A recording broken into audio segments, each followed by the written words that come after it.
역사 속에서 보는 버블 붕괴. 오늘은 지금 주식시장이 거품인가 여기에 대해서 말씀을 나눠보도록 하겠습니다. 안녕하세요. 인물포커스 송범선입니다. 시장이 안 좋을수록 우리는 주가의 시세에 초점을 보기보다는 경제 전반을 좀 봐야 될 것 같은데요. 오늘은 그 역사 속에서 주식시장의 시초점과 또 우리나라 역사에 속 이런 경제활동, 조선시대의 경제활동에 대해서 하나씩 짚어보도록 하겠습니다. 자, 오늘 좋은 말씀, 역사와 경제에 대해서 말씀해 주실 산업연구원 조현승 박사님 모셨습니다. 어서 오십시오. 네, 안녕하세요. 네, 안녕하세요. 네, 조현승 박사님에 대해서 좀 간략하게 말씀을 좀 드리도록 하겠는데요. 산업연구원, 서비스 산업연구센터 연구위원으로 지금 근무 중이시죠? 네. 2002년부터 20년째 산업연구위원으로 하시고 계시는데, 네. 근데 중간에 힘든 점은 없으셨습니까? 특별히 힘든 점은 없죠. 뭐 그냥 이제 늘 하는 연구 그냥 계속 하는 거니까요. 근데 뭐 힘든 거라면은 저희 연구원이 2015년에 이제 서울에 있다가 2015년에 이제 세종시로 내려가서 네, 그 점이 조금 이제 그럼 세종시에서 예. 그러면 오늘 세종시에서 올라오신 건가요? 아니요. 저는 서울에서 세종시까지 매일 출퇴근을 합니다. 그럼 집은 서울에 계시고 예. 세종시까지 출퇴근. 와, 진짜 부지런하신 것 같아요. 예.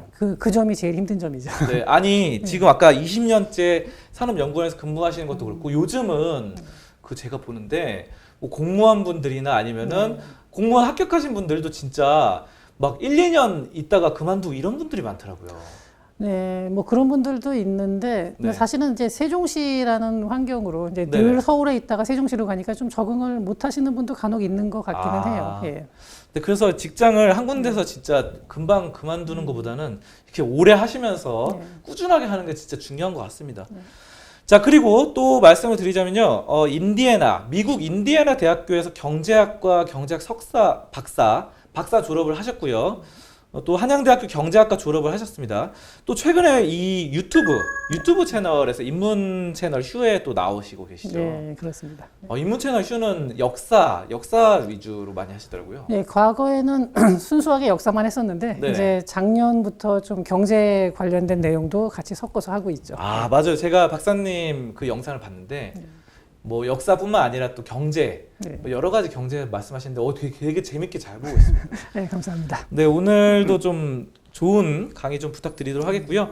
또 강의 경력이 여러 가지 대학교에서 또 많이 하고 계세요. 자, 그리고 학술 논문도 진짜 많이 쓰셨고요. 자, 그렇습니다. 그래서 오늘 이렇게 또 조현승 박사님 모시고 이제 본격적으로 나눠보도록 하겠습니다. 대화를 해볼 텐데요. 자, 우리가 또 주식을 또 주로 다루다 보니까 주식 얘기를 또 안 할 수가 없겠죠.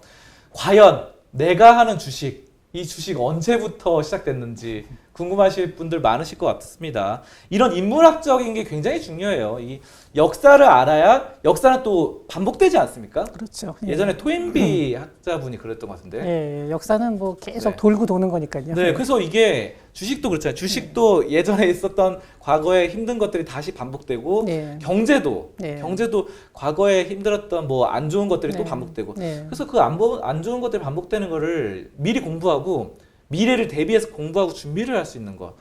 이런 게 중요한 것 같아요. 그래서 오늘 제가 본격적으로 한번 질문을 드려보도록 하겠습니다.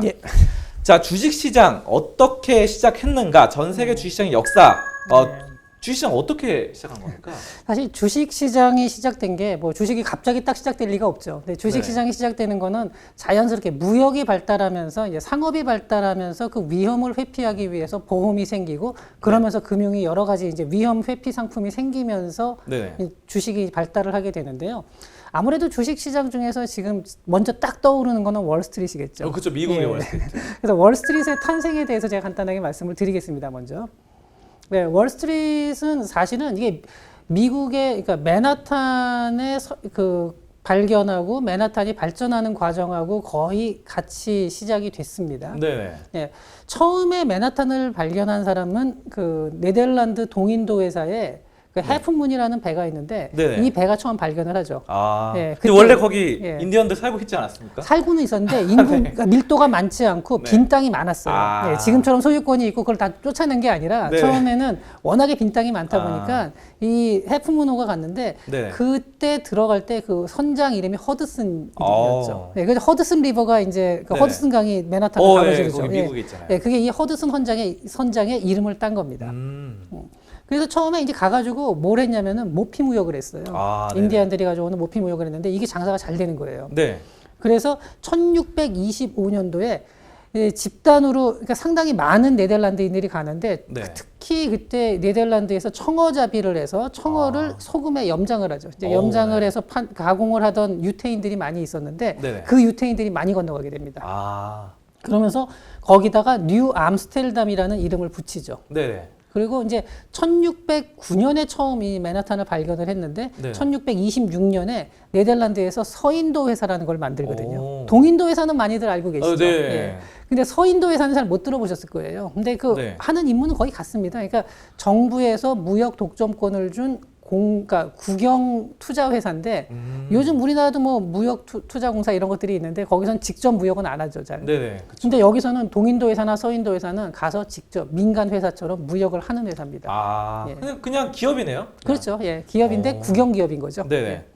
그래서 이 서인도 회사를 설립을 해서 처음에는 주로 이제 그 모피 무역을 했는데 네. 이게 나중에는 뭐 염장 사업이 잘 되니까 대구도 많이 잡히고 이래서 그쪽에서 사업을 하면서 이때 1685년 그러니까 1625년에 암스테르담을 그러니까 뉴 암스테르담을 만들고 네. 1685년에 이제 이게 도시가 점점 커져요. 네. 그러다 보니까 이제 영국에서 눈독을 들이죠. 아, 그쵸. 식민지니까 예, 예. 또 그 당시는. 그리고 이게 자꾸 커지다 보니까 인디안들하고 마찰이 생긴 거예요. 네. 근데 예. 제가 알기로는 예. 그 맨하튼을 섬을 인디안이 그 영국인한테 1달러에 팔았다고 들었는데요. 그런 것도 있죠. 근데 네, 그때 그래가지고. 그 팔았다고 하는데 사실은 네. 사실 소유권이 있던 게 상태가 아니었기 때문에 아. 팔았다라는 말도 좀 이상하긴 해요. 그렇습니까? 예, 네. 거기에 뭐 등기를 누가 해놓은 것도 아, 아니었고요. 그쵸. 그리고 지금 같은 맨하탄이 아니죠. 거의 빈 땅이 많고 뜨문뜨문 몇 명 살고 있었던 거거든요. 네네. 그리고 인디안들도 처음에는 사실 무역을 하면서 같이 공존을 했고요. 네네. 근데 이게 점점 네덜란드인들이 늘어나다 보니까 영국하고 인디언들의 침략이 조금씩 이제 생겨요. 네네. 그래서 1685년에 그 해안에다가 벽을 크게 만듭니다. 벽을요. 예, 4.6m니까 굉장히 높죠. 이거 뭐 지금 멕시코 장벽입니까? 예. 멕시코 장.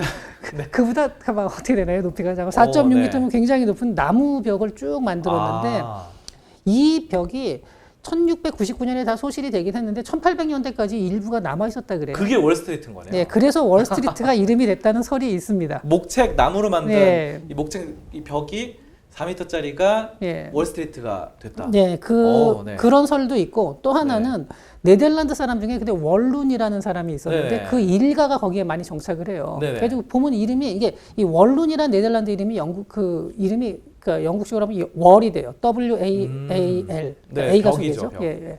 그래가지고 이 사람들이 많이 산다 그래서 월스트리트이 됐다라는 설도 있습니다. 이게 두 가지 설이 다 있습니다. 예. 네, 그렇군요. 그게 이제 결국은 처음에 저도 책에서 봤는데 네. 아까 목책 그거 봤거든요. 나무로 이렇게 된 거. 예. 그게 이제 월가잖아요. 예. 월스트리트가 월의 벽이고 벽이 있는 길이다. 그래서 그 벽이 제 좀 신빙성 있어 보입니다. 저는. 네, 저도 그게 먼저 나오고 원룬에 대해서는 그거 말고 이런 설도 있다라는 반박 얘기도 좀 있긴 하죠. 야, 그게 진짜 예전에 400년 전인 거잖아요. 네. 그러니까 400년 동안이나 이 주식시장의 역사가 네. 진짜 대단한 것 같아요. 그때 근데 주식시장이 생긴 건 아니고요. 네. 주식시장은 그 이후에 생기게 됩니다. 주식시장 언제 생긴 거죠? 네, 주식시장이 생기게 된 거는 이제 네. 이후에 이 뉴 암스테르담이 네네. 영국인들이 이제 영국에게 양도가 돼요. 네네. 언제냐면 그게 1667년인데 이때 이제 영란 전쟁을 하면서 네네. 네덜란드가 이걸 뺏겼다라고 알려져 있었는데 사실 그건 네. 아니고 네. 둘이 전쟁이 이렇게 그 교착 상태가 되면서 네. 인도네시아의 향신료 무역을 담당하고 있던 반디 섬은 네덜란드한테 소유권을 주고 네. 대신에 이 뉴 암스테르담은 영국에게 넘기죠. 네. 그래서 그때 그 협상을 했던 요크 그 공작의 이름을 따서 뉴욕으로 이때 바뀌게 된 거고. 뉴욕, 예. 뉴욕의 탄생이네요. 네, 이렇게 됐고 그 이후에 그러다 보니까 이 맨하탄이 유럽으로 무역 중심지가 돼요. 네. 처음에는 단순히 뭐 모피 중심이었는데 나중에는 네. 오데어 지역에서 나는 여러 가지 농산물들이 다 맨하탄으로 집결이 돼서 오. 이제 유럽으로 가게 된 거죠. 네. 그러다 보니까 자연스럽게 여기에 노예 무역도 같이 하게 돼요. 완전히 무역의 중심지가 되니까 이제 상인들이 들어와서 사람도 처음에 사고 팔고. 네, 청어를 팔던 그 청어를 잡던 유태인들이 네. 금융업자로 변신을 하게 되죠. 네. 무역이라는 게 상당히 많은 부분이 그 네. 위험이 커요. 그러니까 아. 자연스럽게 보험이 발달하고 네. 그러면서 금융시장이 이제 형성이 되는데 이 사람들이 독립전쟁을 하는 과정에서 또 정치인한테 후원을 많이 해주고 네. 대자금을 많이 대주니까 나중에는 상업, 금융, 정치의 중심지가 되는 거죠. 그래서 미국의 첫 번째 수도가 여기 맨하탄이에요. 뉴욕이에요. 아, 그래요? 예. 워싱턴이 아니었어요? 예. 처음에 뉴욕에서 필라델피아로 갔다가 워싱턴으로 가죠. 아, 그러니까 예. 지금도 보면은 뉴욕이 거의 경제 수도고 네. 워싱턴은 행정 수도잖아요. 그렇죠. 예. 근데 아까 전에 좀 말씀 좀 나누다 했는데 지금도 거의 뭐 세종시에 지금 출퇴근을 하시잖아요. 예, 예. 세종시가 행정 수도 되는 거 아닙니까? 이거 어떻게 되는 거예요? 행정수도는 행정부가 가 있는데 아무래도 네. 모든 중심이 그러니까 경제건 뭐 모든 네. 게 대부분 다 서울에 있다 보니까 저희도 사람을 만나고 뭐 인터뷰를 한다든지 이런 걸 하려면 다 서울로 와야 되고 아. 뭐 아직까지는 중심은 서울이고 아, 그래요? 세종은 물론 행정부가 있기 때문에 뭐 네. 행정 중심지긴 하죠. 그래서 네. 행복도시라고 그러죠. 아. 행정복합도시라는 말을 쓰는데 아. 뭐 모르죠. 앞으로 어떻게 될지는 모르지만 어떻게 보면 좀 미국처럼 네. 이제 워싱턴처럼 세종은 좀 행정만 하는 이제 아. 행정 중심지가 돼 있는 거죠. 그 제가 얼마 전에 기사를 봤는데 뉴스 기사를 봤는데 그 서울시가 네. 인구가 1,000만 명 밑으로 떨어졌다 이러면서 30년 만에 1,000만 명 밑으로 떨어졌대요. 네. 그때 88 올림픽 할 때 1,000만 명 돌파했다가 네. 계속 막 올라갔대요. 네. 인구 올라가다가 다시 1,000만 명 밑으로 떨어졌는데 30년 만에. 그래서 이제는 제가 봤을 때 서울도 한물 간 거 같아요. 그래서 혹시 지방 분권화가 이루어지지 않을까? 야. 어떻게 생각하세요, 이거는? 근데 네. 물론 서울의 인구 자체는 1,000만 이하로 떨어졌다고는 하지만 네. 그게 주변에 결국 서울 주변에 있는 위성 도시가 많이 생겼죠. 네. 88년도랑 비교해 보면은 그때는 딱 서울에만 다 몰려 살던 아. 거였지만 지금은 주변에 예컨대 뭐 분당, 일산 뭐 굉장히 많잖아요. 동탄, 네, 또 경기도 쪽에. 판교 이런 데가 생활권이 서울이거든요. 네. 그러다 보니까 수도권 분산이라는 개념에서 봤을 때 글쎄요, 저는 그렇게 많이 된 것 같지는 않고 아. 실제로 그 서울에서 뭐 이제 세종으로 내려간 인구 자체는 그렇게 분산 효과가 있을 만큼 많다고 보기는 좀 어렵습니다. 근데 물론 장기적으로 보면 또 어떻게 될지는 모르죠. 예. 알겠습니다. 그 수도권이 어쨌든 좋고 네. 요즘 지방 소멸 막 이런 거 나와가지고 네. 지방에 부동산 사기도 쉽지 않은 것 같아요. 진짜 무서워서. 네, 지방 소멸은 아무래도 고령화가 되면 일본에서 많이 네, 나오죠. 그렇죠. 예. 네, 그러면 다시 돌아와서 주식시장에 대해서 계속 네. 말씀 이어가도록 하죠. 어떻게 계속 말씀해 주세요. 예. 네. 그래서 이제 미국이 딱 독립이 되고 처음에 조지 워싱턴 초대 대통령이 대통령 취임을 한 장소가 페더럴 홀인데 이게 맨하탄, 그러니까 월스트리트 중심에 있어요. 네. 예, 이게 1789년이고 네네. 그로부터 3년 뒤에 1792년에 네. 최초로 24명의 증권 거래인이 모여서 오. 버튼우드 어그리먼트라는 게 나무 밑에서 네. 자기네들끼리 모여요. 그래가지고 여기서 이걸 만드는데 이게 뭐냐면은 네. 자기네들이 주식을 사고 팔고 하는데 회원이 되면은 거기서 안에서 사고 팔고 비회원도 오. 사고 팔 수는 있는데 수수료를 좀 높게 받았어요. 아. 그러면서 이게 점점 커지면서 1817년에 뉴욕 스탁 익스체인지 보드, 그러니까 우리가 흔히 알고 있는 지금 네네. 뉴욕 증권거래소 있죠. 증권 예. 시장이 탄생했네요. 그 NYSE라는 표시 있잖아요. 네, 알고 있어요. 예. 이게 1817년에 만들어지는데 실제 아. 모태는 1792년에 요 24명이 만든 나무 게 밑에서. 그렇죠. 예. 그러면 야외에서 처음에 탄생한 거예요? 처음에는 그랬죠. 건물 밖에서. 예, 예. 요즘 뭐 저기 수산시장 가면은 야외에서 이렇게 막 경매하는 것처럼. 예, 처음에는 그렇게 증권거래인들이 야, 그렇게 만들어진 주식도 거죠. 야외에서 이제 밖에서 탄생을 했네요. 그래서 정리를 하자면은 처음에 이제 동인도 회사, 네덜란드 동인도 회사가 네. 맨하탄을 발견했고 그러면서 거기가 무역 무역 중심지가 되고 상업 중심지가 되다 보니까 자연스럽게 금융이 발달하면서 금융 중심지가 됐다가 정치 중심지까지 되면서 아예 합법적으로 만들어진 그 증권 거래소가 그 이후에 이제 생겨나게 된 거죠. 뭐 현재도 뭐 증권 뉴욕 증권 거래소뿐만 아니라 나스닥도 있고, 네, 그렇죠. 이제 뭐 JP 모건 체이스나 골드만삭스 같은 그런 큰 금융회사의 본사가 다 월스트리트에 있습니다. 그렇죠. 그러면 아까 전에 이제 탄생한 게 1800년도 넘어서 탄생했다고 하셨는데, 네. 그럼 이제 300년 정도 된 거네요. 대략적으로 300년. 그렇죠. 예. 야, 진짜 역사가 대단합니다. 근데 우리나라는 주식이 탄생한 지 한 이제 50년, 60년 된 걸로 알고 있거든요. 네. 대략적으로. 야, 근데 진짜 미국은 정말 오래됐네요. 300년이면. 그러니까 사실 이게 유럽에서 보면은 주식 거래가 이루어진 거는 그보다 더 전인데, 네. 이제 본격적으로 이제 우리 현대식 개념의 증권 거래소가 설립되고 이런 거는 대충 유럽에서도 이게 보면은 한 네네. 300년에서 400년까지도 갈 수가 있죠. 예. 진짜 네. 오래된 것 같습니다. 예. 자, 주식시장 진짜 300년 전부터 지금까지 이런 거래가 이어왔습니다. 자, 그렇다면은 서인도 회사라고 아까 뭐 말씀을 예, 하셨는데, 자, 그런데 이제 17세기 초에 또 동인도 회사가 있었잖아요. 그게 네. 무역의 중심이라고 들었는데, 이거 동인도 회사에 대해서도 또 한 말씀 해주시죠. 예. 사실은 이제 동인도 회사가 더 익숙하죠. 서인도 네, 회사보다는. 저도 많이 들었어요. 예. 이게 동인도 회사라는 거는 어떻게든 처음에 네덜란드에서 먼저 형성이 되지만 실제 설립은 영국에서 먼저 하는데 사실상 네덜란드에서 이제 먼저 모티프가 생겨요. 어떻게 네네. 되냐면 네덜란드에서 이제 동남아 지역에 향신료 무역을 하는데 그렇죠. 이게 굉장히 이익이 높았어요. 그랬었는데 이게 하다 보니까 이익이 높으니까 여러 회사가 끼어드는 거예요. 네. 너무 많은 회사가 끼어드니까 자기네들이 이제 이익이 줄어들고 오히려 이제 현지에 가서 서로 경쟁이 붙어서 가격이 올라가니까 네네. 정부에서 야, 안 되겠다 이런 모여봐. 그런 다음에 하나루다가 독점력을 가진 회사를 준 거예요.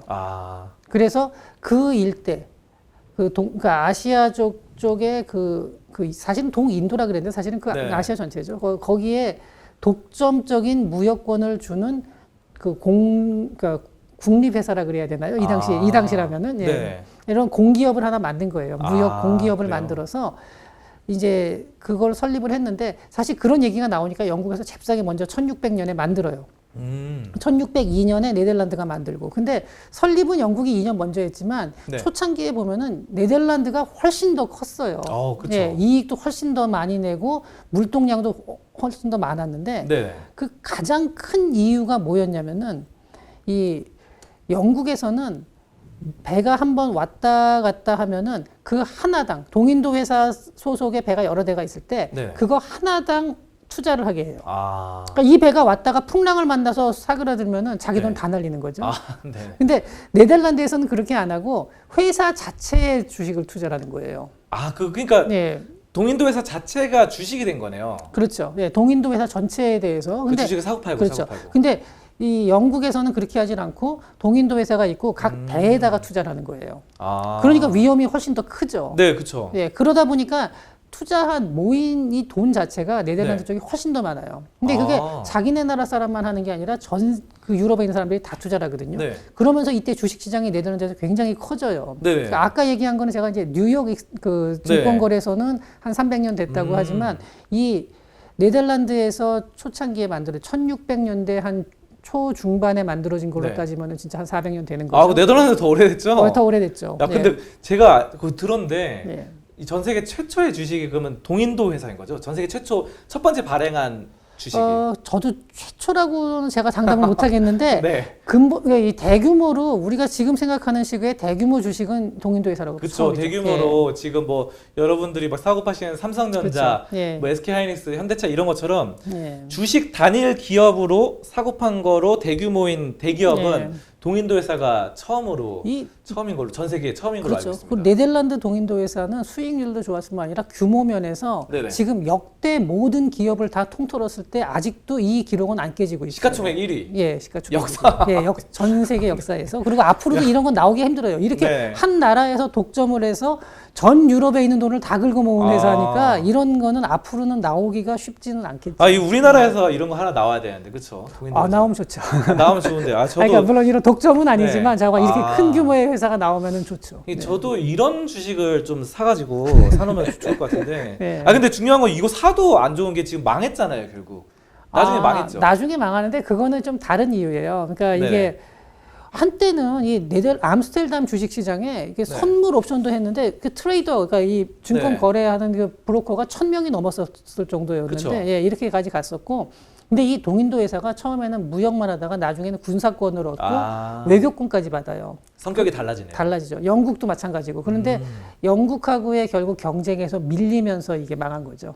그리고 영국도 이제 무역을 오래 하다 보니까 역시 그 네. 민간 이제 여러 항로가 생기고 무역 루트가 다양해지고 하면서 수익성이 점차 악화되면서 나중에는 이제 1873년에 문을 닫고 네. 네덜란드 동인도 회사는 1799년. 그러니까 영국이 한 74년을 더 네네. 버티긴 했는데 나중에 가면 수익성이 많이 떨어졌죠. 예. 저는 근데 진짜 이 동인도 회사를 직접 봤어요. 제가 어떻게 봤으면 영화에서 영화에서? 캐리비안의 해적에 예. 나오는데 캐리비안의 해적 조니 뎁 나오잖아요. 네. 거기서 이 동인도 회사 나오는데 거기서 이제 왔다 갔다 하면서 무역 아까 말씀해 주신 것 향신료 예. 뭐 동남아시아 육두부라던가 예. 인도의 뭐 후추 같은 그렇죠. 거 예. 그런 거 계속 사고 팔고 하면서 막 싸우고 막 난리 나더라고요. 그렇죠. 그게 어마어마하죠. 네. 근데 그렇죠. 거기서도 보면 나오지만 네, 배가 한 번 가서 지금처럼 안전하게 네. 사올 수, 지금도 뭐 가끔 해적은 있지만 네. 뭐 지금이야 드문 경우인데 그때는 그런 일이 뭐 어쩌다 한 번이 아니라 자주 있는 일이거든요. 해적 캐리비안 예. 해적 같은 거. 그러니까 한 번 투자했다 해서 배만 오면은 어마어마한 이익인 거고, 근데 배가 망할 수가 있어요. 그쵸. 그렇죠. 이게 그래서 그게 그쵸. 근데 이게 네덜란드 동인도 회사가 정말로 그 당시에는 획기적인 아이디어였던 게 네. 그런 위험을 싹 분산시켜 준 거예요. 그게 지금은 또 솔직히 이렇게 빨리 올 수 있잖아요. 네. 비행기로도 올 수 있고 네. 배도 속도도 빠른데 그 당시는 이제 비행기가 없으니까. 그렇죠. 네. 야, 그 아시아에서 동남아시아에서 오려면 아프리카 밑으로 지나가지고 네. 아프리카 밑으로 지나가지고 다시 유럽을 올라와야 되는데 네. 이 아프리카 또 소말리아 해적 이런 거 있지 않습니까? 아프리카 해적이 또 워낙에 네. 지금도 많잖아요. 얼마 전에 우리나라 그렇죠. 배도 그때 네. 아프리카 해적 소말리아 해적한테 납치돼가지고 막 구출하려고 막 그러더라고요. 몇 년 전에. 그렇죠. 네. 근데 지금은 정말 드문 일이겠지만 네. 그 당시에는 정말 굉장히 흔한 일이었을 뿐만 아니라 네. 풍랑으로, 그러니까 해적을 안 만나더라도 네. 풍랑으로 가라앉는 경우도 굉장히 많았어요. 그때는 네. 이제 모터가 아니라 네. 엔진이 아니라 그 노젓는 거잖아요. 범선이죠. 그렇죠. 네, 범선이다 보니까 네. 이게 바람 잘못하면은 아. 바람 없는 대로 배가 한번 빠져버리면은 거기서 헤어나질 못하는 그쵸. 거예요. 네. 범선이죠, 범선. 제 이름이 송범선입니다. 범선. 네. 농담이고요. 근데 어쨌든 그 네덜란드 동인도 회사의 연평균 수익률이 한 15에서 20% 정도 됐다고 해요. 그러니까 그런 식으로 침몰하는 배도 있고 와서 크게 성공, 400% 이상의 이익을 내는 배도 있고. 네. 근데 이렇게 되다 보니까 한 연평균 15에서 20%인데 주식을 투자하면은 안전하게 15에서 20%만큼의 배당을 받는 거죠. 야, 그 완전히 네, 그러니까 무역이 진짜 그렇죠. 여기서 없는 물건을 네. 여기다 판다는 것 자체가 네. 지금은 되게 많이 하는데 그 당시는 대단한 것 같습니다. 또 이런 생각을 해가지고 주식으로 발행을 했다는 게 네. 네덜란드에서 400년 전에 또 주식이 탄생해서 동인도에서 정말 대단합니다. 자, 그럼 주식의 역사 여기까지 좀 알아보도록 하고요. 좀 가격 규제와 관련된 사례를 좀 세계사에서 알아볼 텐데요. 제가 보니까 프랑스 혁명 당시에 이 우유값이 오른다고 가격 상한을 시행을 했더니 낙농업자가 생산을 포기해서 네. 우유 품귀 현상이 생겼다고 들었습니다. 이거 어떻게 된 거예요? 아니, 굉장히 그 가격 통제 실패의 아주 유명한 사례죠. 그러니까 네. 프랑스 혁명 직후에 우유 가격이 오르는 거예요. 네네. 그러니까 그 당시에 이제 혁명 그 수장이었던 로베스피에르가 네네. 자, 우유 값을 상한선을 해서 이 이상 팔면은 강하게 처벌을 이제 하겠다고 한 거죠. 네. 그랬더니 이제 처음에 이 낙농업자들이 그 소를 먹일 건초값이 들잖아요. 네. 이 건초값이 안 나오는 거예요. 네. 그래서 생산을 안 하겠다. 그리고 젖소로 전환해서 그 육으로 파니까 네. 오히려 소고기 값은 좀 일시적으로 내렸어요. 그러니까 물론 그것도 장기적으로는 올라가겠지만 네. 일시적으로 내리긴 했어요. 자, 네. 그 다음에 그랬더니 이제 로베스피에르한테 그 얘기를 이제 낙농업자들이 얘기를 했더니 그럼 건초값 상한제를 또 한 거예요. 그랬더니 건초업자들이 그럼 우리 생산비가 안 나온다. 네. 그래가지고 건초업자들이 이제 건초를 파는 거를 포기해 버리는 거예요. 그렇습니까? 네, 그러니까 소가 먹을 것도 없고 우유값은 상한에 걸려 있고 이랬더니 네. 나중에는 우유가 나오는 양이 정말 극소수가 돼서 귀족들만 겨우 먹을 수 있게. 우유 공급량이 네. 줄어든 거네요. 그렇죠. 그때 이제 로베스피에르는 그랬거든요. 이게 모든 프랑스 아이들은 우유를 싸게 먹을 권리가 있다. 네네. 그런 어떻게 보면 참 듣기 좋은 얘기인데 네네. 결국은 그걸로 인해서 귀족의 아이들만 아주 비싼 값을 지불하고 우유를 먹을 수 있게 된 거였죠. 와, 그러면 이게 진짜 결국은 가격이 이런 식으로 또 움직이게 되는 거네요. 그러니까 제가 봤을 땐 가격 규제를 너무 하면 안 될 것 같은데요, 정부에서. 시장의 원칙에 네. 좀 맡기는 네. 이런 게 또 좋지 않을까. 이 당시에도 그 우유값이 얼마나 올랐냐면은 무려 네. 10배가 올랐어요. 그 짧은 시간에. 우유값이요? 예. 야, 물가가 진짜 인플레이션이 장난이 아닙니다. 네. 근데 여기서 제가 잠깐 궁금한 거 좀 여쭤볼 것 같은데, 미국 인디애나 대학교 이제 경제학 박사 졸업하셨잖아요. 네. 근데 미국에서 몇 년 동안 계신 거예요, 그러면? 제가 그 박사 과정이 저희는 이제 우리나라 그러니까 미국에 있는 학교하고 우리나라 학교하고 조금 차이가 있는데 우리나라는 석사를 마치고 박사를 들어가는 구조죠. 근데 미국은 석박사가 통합돼 있어요. 아, 진짜요? 네, 그래서 저는 6년 총 6년 있었습니다. 와, 6년 동안 미국에서 생활하신 거네요. 네. 야, 그럼 영어 진짜 잘하시겠어요? 아니요. 영어... 아니 6년 있었으면 영어 잘했을 것 같다라고 사람들이 많이 얘기를 하는데 네. 사실은 이제 이게 그 학교 안에서 수업 듣는 영어하고 그리고 수업 시간에 쓰는 영어하고 밖에 나가서 쓰는 말하고는 전혀 또 그래요? 네, 잘 안 돼요. 그리고 나이 들어서 가면은 오래 있어도 자기가 쓰는 말만 쓰게 되고. 그 어떻게 나이가 몇 살 정도 되셨을 때 가셨어요? 제가 그때가 26살 때 갔죠. 아니 그때는 뭐 아니 근데 아예 네. 중고등학교 때 가면은 정말로 미국 사람처럼 네이티브처럼 영어를 할 수도 있어요. 자기가 소질만 좀 있으면. 근데 그게 저처럼 이제 대학원으로 가게 되면은 그 영어가 그렇게 쉽게 늘진 않습니다. 그래요? 제가 보니까 학술 논문도 영어로 많이 막 작성하셨더라고요. 그러니까 차라리 읽고 쓰는 게 편해요. 영어로 이렇게. 예, 말하고 이런 특히 뭐 중고등학생 떠드는 말 전혀 못 알아듣고 특히 드라마 같은 데서 나오는 일상생활 영어를 왜 더 약하죠. 저희는. 네, 알겠습니다. 여러분 이렇게 영어 6년 동안 영어권에서 미국에서 생활하신 박사님께 지금 세계사를 배우고 계십니다. 자, 그럼 또 하나 더 여쭤볼게요. 가격 규제와 관련된 사례인데요. 뉴욕과 샌프란시스코에서 임대료 상한을 설정하니까 임대가 더 어려워졌다고 합니다. 그래서 아파트가 낡아도 전혀 수리를 하지 않아서 이 지역 자체가 슬럼화가 되는 이런 사례가 있다고 하는데요.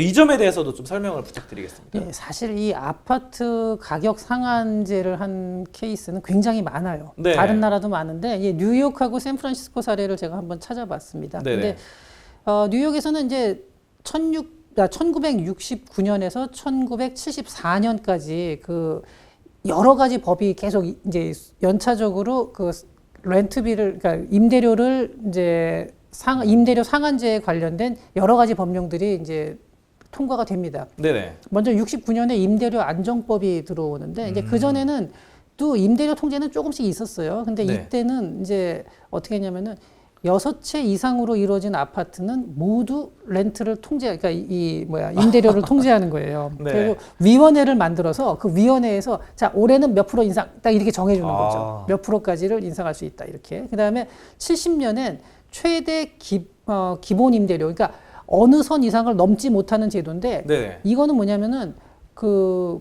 이 전보다 해당되는 거기에 규제에 해당되는 아파트 숫자를 더 늘린 거예요. 그리고 74년에는 더더욱 강화시켜서 이번에는 이제 여기서는 통제 대상을 그 주변 지역까지로 굉장히 넓혔는데 이렇게 되니까 이런 연차적인 법안 통과로 인해서 임대료 통제 때문에 이제 수입이 감소하니까 주택을 내놓는 사람들이 어차피 비싼 값에 못 내놓을 거면 싼 값이면은 세입자 넘친다는 거예요. 나중에는 막 수도가 고장났는데 수도도 안 고쳐주고 화장실이 고장났는데 물이 안 내려갔는데 그것도 안 고쳐줘요. 화장실 가려면 밑에 내려가서 가야 되고 물도 떠와야 되는 그런 상황이 된 거죠. 그리고 더 이상 그러다가 이제 사람들이 살 수 없는 지경이 되잖아요. 그렇게 되면 아예 집을 폐쇄를 해버려요. 이건 관리비도 안 나온다 이러면서. 그런 경우도 나오고 그러다 보니까 이제 집이 매매가 어려워지죠. 그래서 나중에 무슨 일까지 생기냐면은 보험료를 차라리 이 집에다 불 질러서 보험료나 타자 그래가지고 집에다 불 지르는 사람들도 생겨요. 자기 집에. 그냥 버리는 거네요. 그냥. 근데 이때 왜냐면 브론코스 지역 같은 경우가 특히 그렇게 심했는데 어떤 특정 한 해 같은 경우에는 하루 평균 40차례의 불이 났어요. 어떻게 된 겁니까 그거? 이게 전부 다 자기가 고의적으로 방화를 한 거지. 하루에 그 브론코스 지역에서 40번의 불이 난다라는 다른 게 건물에서 40개. 그렇죠. 아. 40군데에서 불이 난다는 거는 자연스러운 말이 안 되죠. 그러니까 실화일 수가 없죠. 실수로 네. 불을 낸 걸 수가 없는 건데 이건 뭐냐면 이렇게 해가지고 차라리 보험료를 받는 게 낫다는 거예요. 그러고 나서 방화가 된 다음에 다시 고쳐서 임대를 하느냐? 그거 아니에요. 그냥 내버려둬요. 그러니까 브론코스 지역이 이때 완전히 슬럼화가 돼버려요. 그리고 그렇다고 해서 또 그러면은 그렇게 빈집이 있으면은 누가 와가지고 이거 리모델링 해가지고 다시 뭘 해야겠다 이런 생각을 하냐 하면 그걸 절대 못 하는 게 그래요? 임대료가 상한이 있으니까 그 와서 공사해가지고 해봤자 그 임대료 받아봤자 남는 게 없는 거죠. 그러니까 새로운 주택 공급은 안 되고 네네. 있는 집은 불타고 이런 악순환이 된 거였죠. 그렇군요. 근데 지금 얘기 들어보니까 정부 부동산 정책이잖아요. 결국. 네. 야, 근데 이거는 진짜 부동산 정책에 안 좋은 예네요. 그렇죠. 샌프란시스코도 비슷해요. 연간 네. 인상폭을 7%로 제한하는 임대료 네. 통제가 네. 1979년에 시작됐거든요. 네네. 근데 처음에는 이제 소규모 임대사업자는 제외시켰었어요. 네네. 그러다가 이게 94년도에 소규모 임대사업자까지도 전부 다 통제 대상으로 집어넣은 거예요. 네네. 그랬더니 이게 뭐냐면 어떻게 되냐면은 기존에 들어와 있던 사람들은 그러니까 네. 옛날 임대료 그대로 받아야 되는 거예요, 지금. 그러니까 네. 그러니까 기존 세입자들은 굉장히 싸게 좋아요. 아유, 좋네. 값 안 오르니까 이러고 있는데 네. 안 나가요, 절대로. 음. 그러면 새로운 젊은 층이 방을 구하려고 그러면 못 구하는 거예요. 네. 왜냐? 그만큼 인구가 늘어난 만큼 주택 공급이 늘어나야 되는데 네. 임대료 상한이 소규모 사업자까지 다 걸려 있으니까 임대주택을 누가 짓질 않는 거예요. 네. 공급은 제한돼 있고 인구는 자연적으로 그 당시에 늘고 있었거든요. 네네. 샌프란시스코 경기도 계속 좋아지고 네. 있으니까. 그런데 빠져나가지는 않고 새로운 공급은 없으면. 그러다 보니까 새로운 수요자들이 이제 뭐 들어오지를 못해서 굉장히 먼 거리에 가게 되고 뭐 이제 이런 식으로 네. 어려움을 많이 겪게 됐죠. 그러니까 이거는 전형적으로 기존에 있는 세대를 먹여 살리는 게 누구가 되냐면은 새로운 세대의 비용을 털어서 기존에 들어와 있던 사람한테 혜택을 준 셈밖에 안 되죠. 그래요. 네, 이게 자연스럽게 조금씩 올라갔으면은 네. 턴오버도 되고 주택 공급도 새로 들어오고 하면서 네. 완만하게 이렇게 올라갈 수가 있었고 주택 네. 공급이 원활했겠죠. 근데 네. 딱 멈춰져 있으니까 기존에 있는 사람들은 특혜를 받는 거예요. 그리고 새로 들어오는 사람들의 비용을 이 특혜 받는 사람한테 결국 주는 거랑 마찬가지가 된 네. 거죠. 네. 와, 그런 거군요. 근데 지금 보니까 이 부동산 정책인데 네. 야, 이거 우리나라도 지금 부동산 정책 많이 쓰잖아요. 네. 그래서 제가 지금 보니까 뉴욕과 샌프란시스코는 진짜 대도시잖아요. 네. 여기 이런 대도시, 뉴욕이면 아까 말씀드렸다시피 뭐 경제 수도인데 네. 이런 경제 수도가 이렇게 슬럼화된 이런 거는 정말 진짜 우리나라도 빨리 보고 배워야 될 것 같아요. 이렇게 안 되도록. 예. 이렇게 지금 왜냐하면 정부가 너무 이렇게 정책을 하면은 또 안 좋아질 수 있기 때문에 그래서 저는 네. 항상 항상 보면은 이렇게 뭐든지 시장 원리를 너무 크게 어긋나게 하면서 공급이 억제되게 되면은 자동적으로 이 물가는 공급이 억제가 되면은 뭔가 자꾸 왜곡이 생기고 네네. 새로운 세입자가 아까 샌프란시스코 같은 경우도 네. 기존 세입자가 만약에 뭐 돌아가신다든지 노인이 아니면은 이 사람이 은퇴해서 이제 시골로 내려간다 하나 생기잖아요. 네네. 새로 들어오는 사람한테는 또 굉장히 비싸게 돼요. 아, 이런 현상이 벌어지기 때문에 네. 좀 글쎄요, 원활한 공급이 수급이 아. 좀 원활하게 될 수 있게끔 조절이 필요하지 않을까 생각합니다. 네, 아무튼 뭐 지금 정부도 그렇고 부동산 정책도 그렇고 앞으로 또 다음 정부 들어서 정부도 부동산 정책 현명하게 잘해서 바로 아까 말씀드렸던 뉴욕과 샌프란시스코의 이런 슬럼화 사례는 좀 없도록 하면 좋겠습니다.